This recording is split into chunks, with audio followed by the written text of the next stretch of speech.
Hello and welcome to the Change Gang podcast with me, your host, Laura Ordile. I'm here to help you hold on to your sanity and your soul as you move through big change.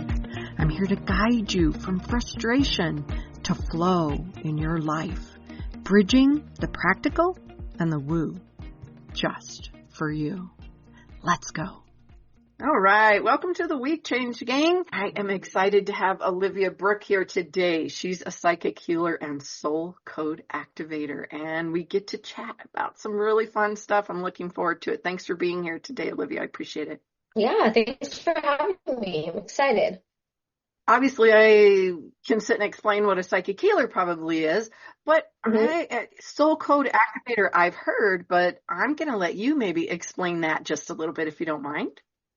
Sure. So code activation, you probably heard the term code activation. So basically what codes are is, the best way I like to explain it is everybody understands DNA, right? We understand scientific DNA, and the DNA holds our genetic code. That's what it does.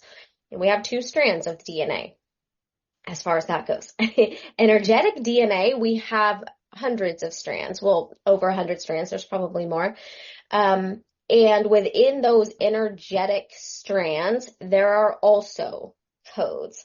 And these codes allow us to access different frequencies, allow us to access different gifts, abilities, those kinds of things, right? So what I have the ability to do is code activations, but I do them a little differently, which we'll probably talk about a little in as far as like my personal modality goes. But basically I have the ability to like awaken these codes within somebody so that they can reabsorb or absorb this information, these genetic codes or these DNA codes that they have, and then be able to use those just in their daily life, or if they're psychics, healers, energy workers, they have the ability to up-level their gifts in a new way, or have a deeper understanding of them so that then they can go out and impact more people, or on a different level, or to the next level, something like that. Okay, yeah, that makes sense.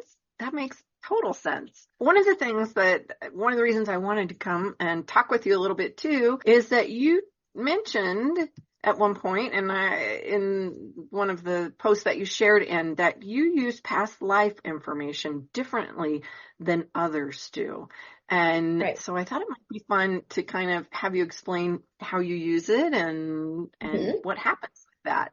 Yeah. So most people, and I do this as well. So I don't not do this, but I do this as well. So most people understand the use of past lives from a healing perspective, to where we'll go in, and just like I said, your DNA holds codes. Your DNA also holds these energetic memories or imprints, right? So when we're going to visit a past life, we're visiting a life in which oftentimes there was a deep trauma or a wound, maybe a contract was made that we're ready to cut ties with, something like that. So we'll go back, we'll re-experience, we'll heal, we'll get information, and we'll kind of like cut ties with that energy, or we can change the story from that perspective. So, and I believe that a lot of people have this feeling about like, oh gosh, past life regression, or going back into do this energy healing with past lives that's so heavy and dark and hard and all of this stuff, right?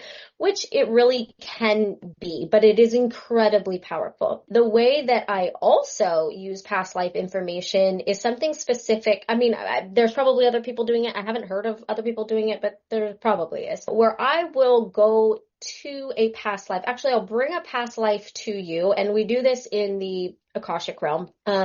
Bring past lives to you in order to understand from that life something that you mastered. And usually it's something along the lines of leadership, or like love, but like unbridled love. It's deep joy. These things that you really had the opportunity to fully embody, to fully embrace, and like that is who you were. You completely mastered this. So we take that information, so we connect with that past life, we talk about what it was you mastered, why you mastered it, how you used it. And then we talk about how are you meant to now use this same information in this life in order to then expand this current version of who you are. And with that, each of these skill masteries holds a code.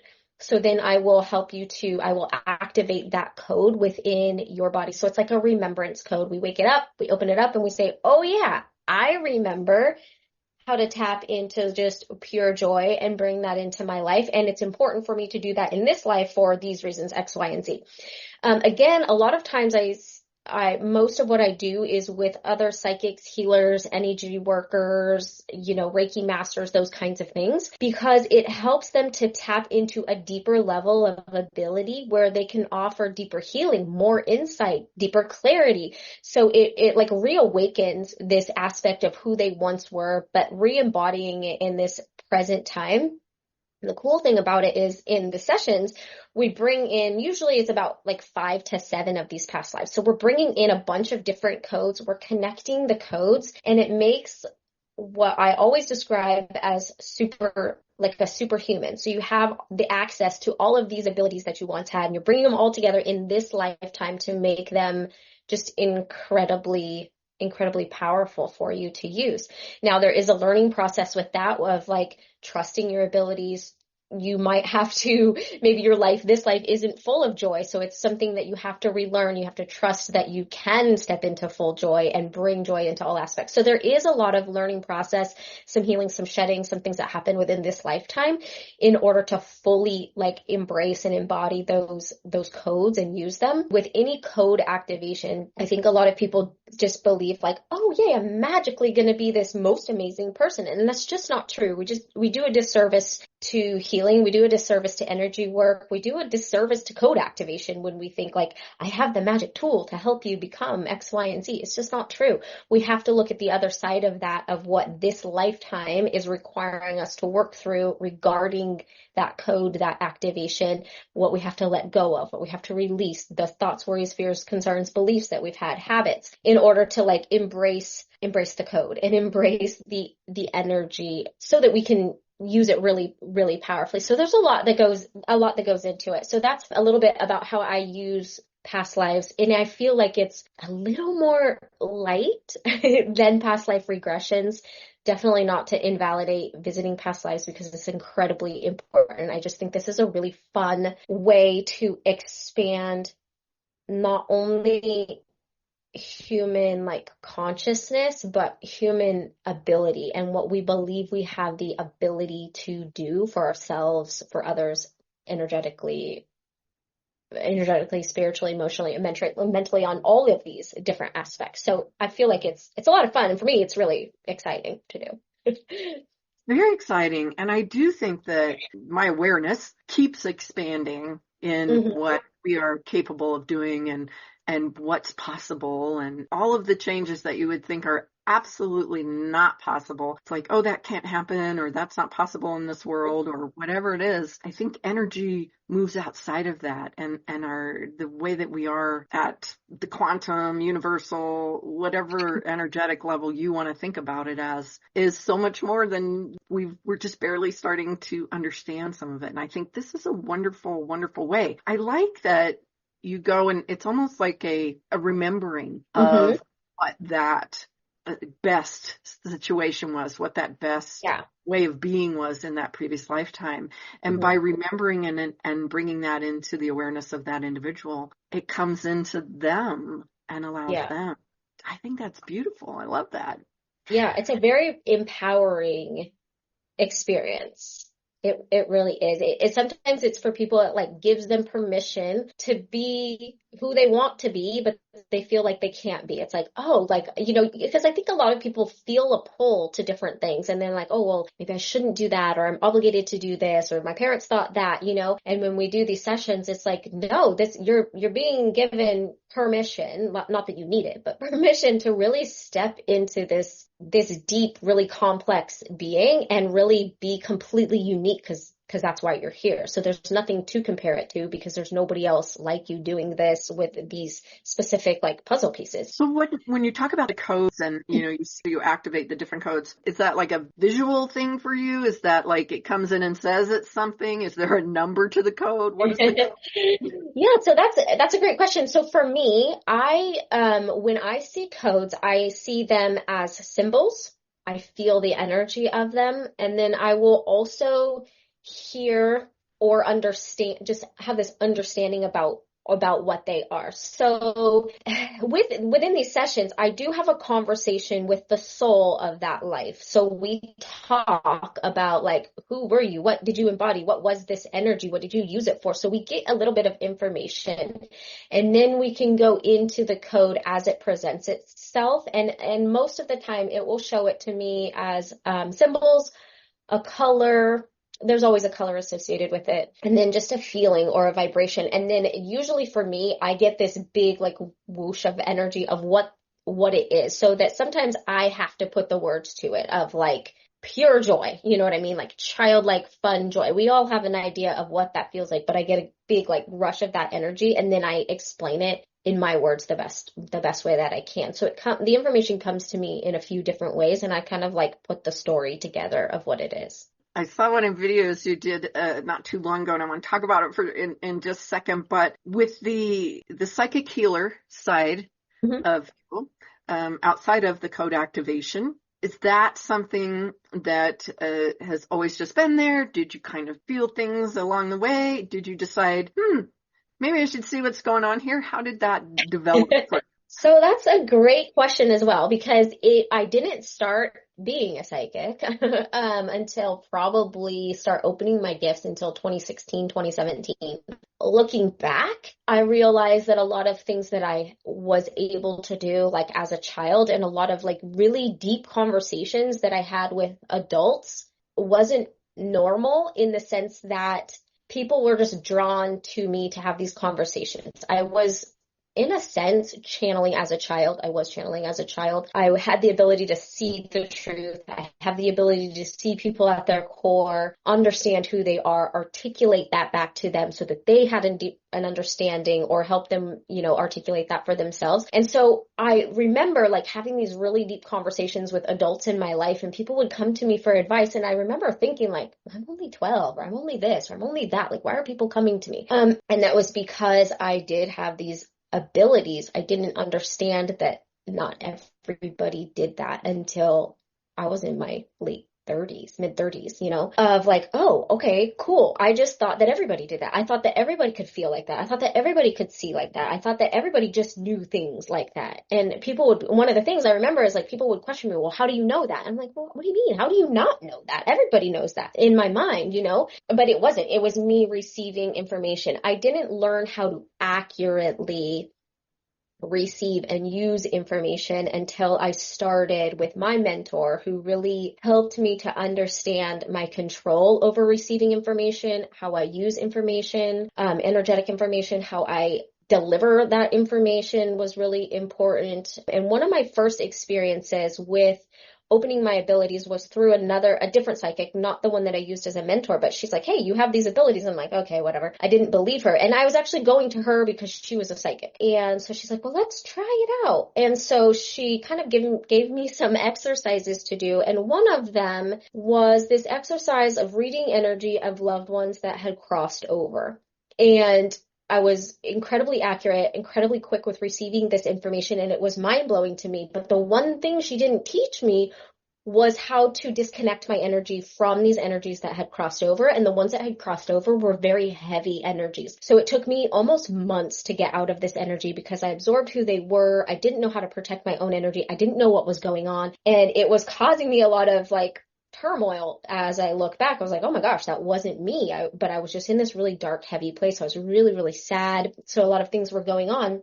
But it was great because it then led me to the mentor that I ended up finding. And we did 9 months of study together. And then I still work with her now to continue to expand my gifts and my understanding and the next level of what I'm here to do. So it kind of happened by accident, and by me wanting answers for myself around some things that was going on in my life. And as things normally do, you just kind of stumble into who you're supposed to meet, why you're supposed to meet them. And so, yeah, and it's been interesting doing this, because I started, I owned a daycare at the time and was doing health and wellness coaching, and then was like, oh, actually, I'm a psychic. So my kids are like, no, you're not. That's crazy. So it's been a really fun story, interesting story about how this has kind of manifested and transpired in my life. But I couldn't imagine doing anything else. It would just be, I mean, I've thought about like, oh, I should go do this or maybe go back into that and explore this. And I'm like, I just can't. It's not fun. It's not exciting. And it's not what I know I'm meant to do. So it's been kind of a wild ride the last, however, what is that, 6 years, 7 years? That is a wild ride. That is. Yeah. Now, I want to talk for a minute because about the video that I saw too, and I have people all the time tell me, you're so gifted, you have such great gifts, you do these things. Mm-hmm. I bit of what you do. I don't do the activation part, but I do the psychic intuitive part. And Mm-hmm. but I often tell them it's not a gift, really. We all have intuition. We all have the ability to step into the energy, to see what's there for ourselves, for the people, for whatever is easiest. And I had someone talk, because I said that to somebody. I said, well, it's not really a gift. And they said, well, the gift is that if you're choosing to step into it and if you're choosing to work with it. And so in that video, you were talking about that, how everyone has the ability to do this, but that one of what you would term as a gift is your channeling ability, which you separate out a little bit. Do you consider channeling a gift that you have to come with, or that can be open? So everybody has intuition. That's innate. We all have intuition. Do I believe everybody has the ability to channel? Yes. Are they meant to do it in this lifetime? No.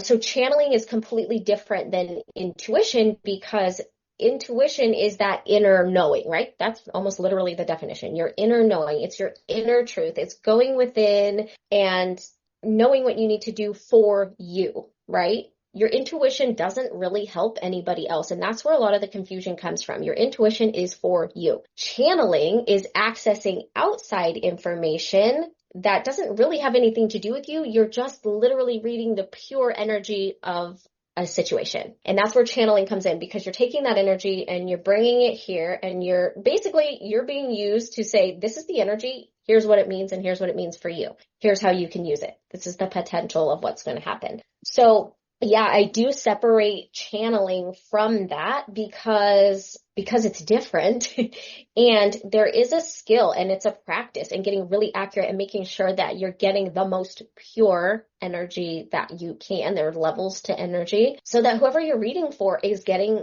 the most accurate, clear information to their greatest and highest good. So what they're meant to know regarding their potential, regarding their soul path for any situation. Well, I think one of the things that maybe got switched up with that somewhere along the way was that the word psychic or the word channeling is scary for people. And especially with all of the stuff that's gone on with burning all the witches, getting rid of all the healers, doing all of the things because it's evil, wicked, all of that. And I think that over however, a long period of time, people associated a lot of those abilities with that difficult thing, being not the right thing. So saying you're psychic or saying you're a channeler or something like that could get you in trouble. And so I think a lot of people would say it's just it's just a gut feeling. It's just intuition. It's women's intuition, something like that. So they would step it down a little bit on what it actually was, because I was talking to somebody and they were talking back and forth and they said, well, what are you? And person I learned from termed herself kind of an intuitive. And I said, well, I guess I'm an intuitive. I say I'm a professional intuitive. I said, basically it's psychic. I do psychic work because I read for others. And I said, I've done stuff, but a lot of people are afraid of the word psychic. Yeah. I would agree with that. I would absolutely agree with that. And a lot of people are afraid to say, I am psychic, because then you're going to be asked to prove it. And a lot of people are like, well, like the question of, well, how do you know that? I don't know how I know that. I just know that I know that. I just know that I know that. And you can't tell me I don't know it, because I do, kind of a thing. So it's like this weird conversation of like, well, how do you know? I just know. So it's leaning on that trust of, I trust my abilities. I trust my guides. I trust the energy. So yeah, the word intuitive is a little softer in that, and it's a little more safe for people. And I think, great, call yourself whatever you want to call yourself. If the end result is the same, you're of integrity, wanting to help people see more clearly so that they can move forward on their path, whatever way they want to. But I do think that psychics, healers, energy workers, intuitives are going to have to get more clear on their titles and their terms and exactly who they are. And not only more clear, but standing stronger in their power of, yes, this is who I am, because probably going to be questioned a lot here pretty soon, because a lot of people are opening up to psychic work. They're opening up to healing work, and there's going to be some pushback on that. So a lot of us are going to be asked to stand really strong in the knowing of who we are, of what we do, of why we're doing it, and the integrity that we have, in order to help shift kind of that weird stigma that is still there, that a lot of people are working through around witches and around, believing that energy work could be quote unquote demonic or anything like that. Because I know for me, any energy that I've worked with has been of incredibly high vibration, just really beautiful, beautiful energy. And that stigma around it, it's just, I think, from people, you're right, being afraid and just not really understanding that there is so much more out there. There is a sixth sense, right? And there is a whole world beyond this really human container that we're in. And a lot more people, I think, are starting to wake up to that. And it's exciting, but I can understand the fear. Well, and it's funny because I always tell people it's not a sixth sense. It's actually your first sense, because you're right. Everything else comes from that. And your senses are often what your body uses to interpret that information for you and give you the information that's needed. And I think something that you said there was really important too, to stand in the integrity of it and be there, because oftentimes, I know too, I've even had this happen, where if you say who you are, what you do, things like that, people then kind of put you on the spot or think you're a carnival attraction and go, oh, well, do this for me, or tell me that, or show me that. I've literally been in that position a few times. One time at a big function, and I was like, no, thanks. That's not what I'm going to do. You are welcome to book a session. It's like, no, I don't have to prove it to the whole table here, what I do. And that's such a powerful way to handle it too, because you're not going to ask a surgeon to prove that he's a surgeon at a dinner table. You're just not. Right. So why, as psychics and healers, do we have to prove ourselves? Show me your diploma, and then show me your degrees, and then what scalpel we're not asking them that, so it's interesting, but I do think a lot of us will continue to be questioned like that. So it's going to be this place where we really get to show what we believe about ourselves. So a lot of the work that we're meant to be doing right now too is really standing in our power around that, and knowing that there's going to be pushback, and that's okay. It's going to happen. But in order for change to happen, sometimes pushback is required, so that and with same thing with any industry, there's people of high value and high integrity and people of not. So you're going to find that in the energetic world as well.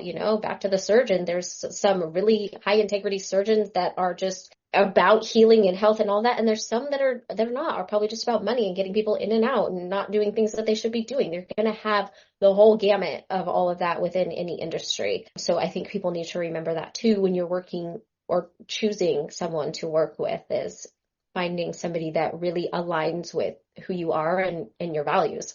And take the time to build the trust with them, even if you're in that moment of, but I need something right now. And so you're just, if it is someone that's in your realm, if it is someone, then say, can you hop on a call with me and have a conversation with me and get to know them a little bit, and take a moment to make sure that you're connecting with that person at the level that's going to make you feel safe and good to step in, and trust your energy and trust your questions, and trust those things that are going to affect your life going forward with this person. I agree. It really is like a co-creation. So both people need to be understanding that this is a co-creation, and the client has just as much power as the mentor, the psychic, the healer, whatever. And really, a true, really high integrity, in my opinion, psychic and healer isn't going to be somebody that's like, I can save you, I can heal you, I can do this for you, because that's not what we're meant to do. We're meant to hold the space so that somebody finds their own power to heal themselves, find their own answers, and really trust themselves. That, like, one of my things I will tell my client is my intention is not to work with you for a long period of time. My intention is to work with you so that you feel confident to be on your own, trusting yourself. I'm excited for the day we stop working together, because that means that you've trusted yourself. You're ready to go. You feel confident, and you don't feel like you need me, because you don't. But it is very nice to have the mentorship. It is very nice to have that clarity, that perspective, that receiving mentorship offers. So coming at it from what can we learn from one another, I think is a really powerful way to step into work with someone. Absolutely. Absolutely. And I think it's so important that what you said there too, that we are meant to walk with someone for a while on our path. But then sometimes it's about walking alone for a while too, and doing Mhm. what you can with what you've got from where you are and exploring that for a while. If you need to meet back up somewhere along the line, okay, but Yeah. don't be, it's like the little person who's afraid to let go of your hand because they're not sure they can Yeah. walk yet. They're wiggling around, and it's like, no, Yeah. you can do it. And as soon as they start taking those steps, they really do get that. And I've had people who had a hard time letting go, knowing Mhm. that I wasn't guiding their life every step of the way. And I tried to explain that time and time again. Yeah. And my answers aren't going to change for you simply because you want me to change them. Yeah.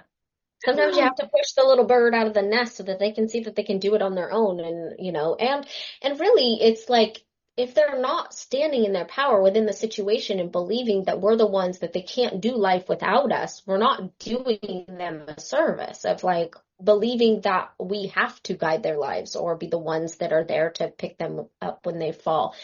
It really does a disservice, I think, in what the end result really is supposed to be, of helping people to just really tap into the true energetic essence of who they are. And then once you have that deep soul connection and trust, you start to see that what you need from other people kind of falls away a lot.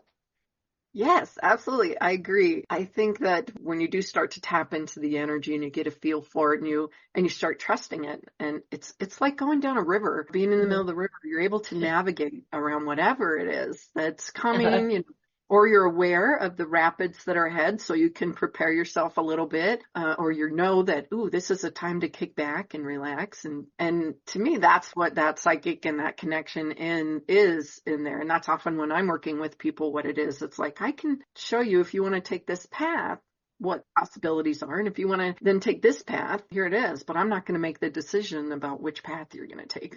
You get to Right, do that. right. And that's what life is about. You have the free will to take whatever path you want. I'll tell you which one you is your most soul aligned path, but you're not required to take it. You're not required to take it. And then I think that's what a lot of people don't understand too about our work is like, okay, well, you read the energy for me, but this happened instead. And I was like, well, yeah, but also I said that these were the steps that you needed to take in order to, you kind of skipped over a couple of those and you went here. So just because I said this is the potential of what I see doesn't mean that's necessarily how it's going to play out based on decisions you made or didn't make. I could say that, you're going to be incredibly successful this year, but if you do nothing towards that, you're probably just going to stay in the same situation that you're in. And that's okay too, that's okay too. But you always have a choice. You always have a choice.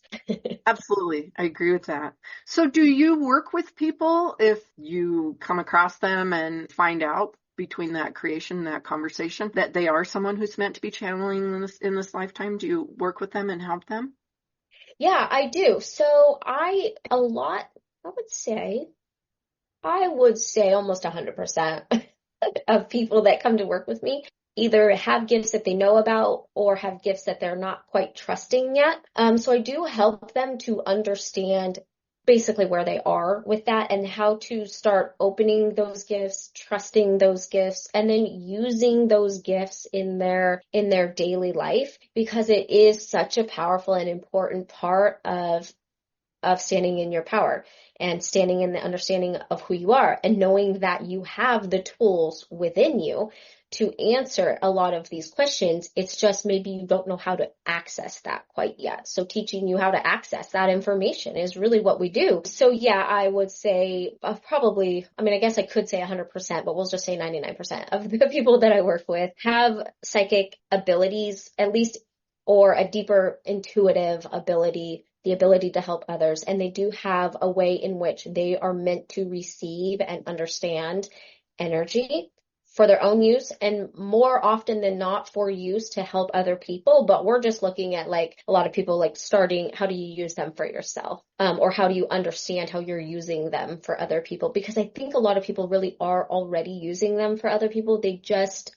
either don't know how to control it or they don't know what they're doing or how to articulate what they're doing really they don't know that they're actually helping people in a really profound way. So helping them to put a deeper understanding to that. So yeah. Is that a mentorship that you do then? Is that a type of So, mentorship? what's interesting is I have a mentorship program right now that I run. It's a short mentorship. It's 3 months, and it's really for like the woman that's feeling this pull that there's something more in her life. There's something else that she's wanting to do, to be, to have, to experience.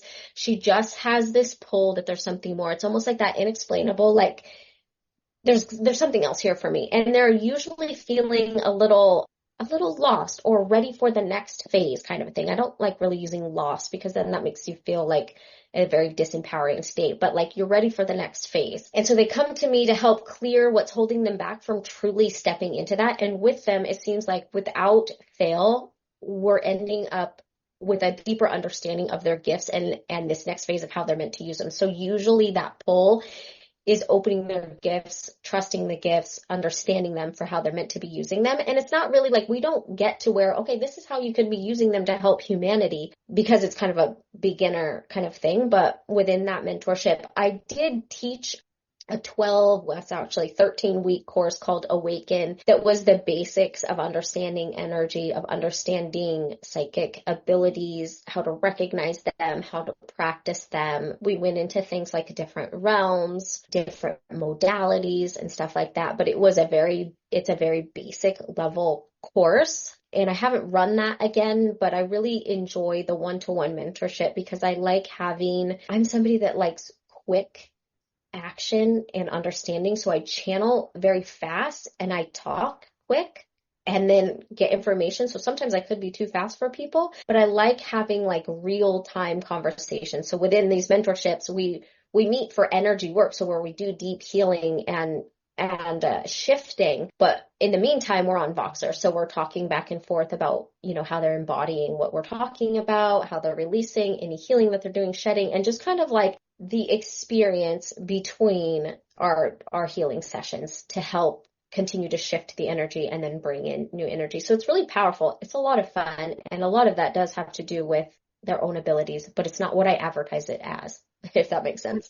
And then I assume you do single sessions for people if they just want to come and have that. Yeah. So I don't do a lot of single sessions anymore. I mean, I do, but I feel like with the work that we're meant to be doing, I can do like a clarity session with somebody, but I feel like the most powerful work comes from long term because it's a build of energy. It's a build of understanding. It's a build of releasing and healing and shifting and then morphing into something else. So what I've noticed with single sessions are like they're really great and they're a lot of fun, but we're not really getting into the deep work because I can see really deep into what's going on with somebody, but within an hour you can only get so surface, So that's why I really like these longer programs. I have like master classes, self-study courses and things like that, but I haven't really been advertising my one-on-ones just because I feel like deeper work is more important and we can really make powerful shifts. Now, my container that I have is only 3 months. So it's not like a 6-month, 12-month container. We're not doing long commitments, but within that period of time, we are making really massive, drastic shifts that can have your life be looking completely different than when we start the 90 days prior. So